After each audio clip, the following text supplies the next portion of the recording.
There's a condition that you see, something called Cubital Tunnel. What does that mean?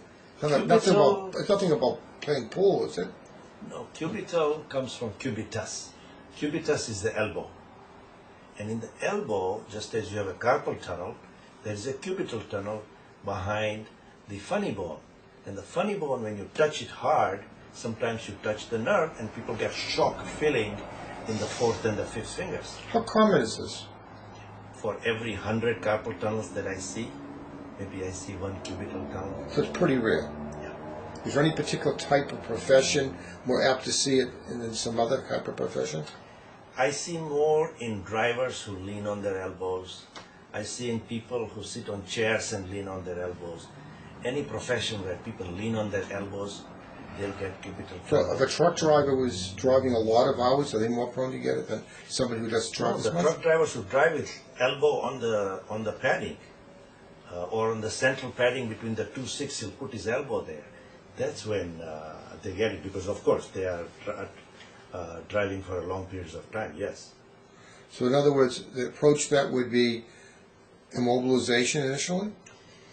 The nerve is at the maximum stretch in flexion of the elbow because it has to travel around the bone. When you extend the elbow, the stretch is less. So the way to immobilize the elbow is to immobilize it in straight position. For example, when you sleep at night, you always sleep with the elbow bent. So if you immobilize the elbow in a straight splint, they will not bend it at night, and it helps to relieve the pressure on the cubital tunnel. Do anti-inflammatories help this in any degree? Anti-inflammatory medications are of no value in any peripheral neuropathy. And after resting it, keep it in the position you had mentioned, sometimes you have to do surgery? Yes, if the splint doesn't help and the patients continue to have numbness and tingling in the fourth and the fifth fingers, and they're losing the sensation in the hand or losing the strength, the grip. What nerve is involved? You're talking about this numbness? It's the ulnar nerve. The ulnar nerve, so it's an ulnar nerve that's being affected by it. So we call it ulnar nerve neuropathy. Okay, and if you don't relieve pressure against the nerve, sometimes you can lose the sensation permanently? You lose two things. You lose the sensation, and then you lose the muscles that are supplied by this nerve. These are the muscles within the hand, and so people lose the strength, grip strength.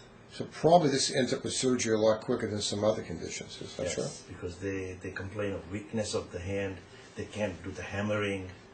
In general rule, if you have to do surgery, what's usually the success rate of the ones that you see? The success rate in the cubital tunnel is not as good as carpal tunnel, but if you don't do it, you got nothing.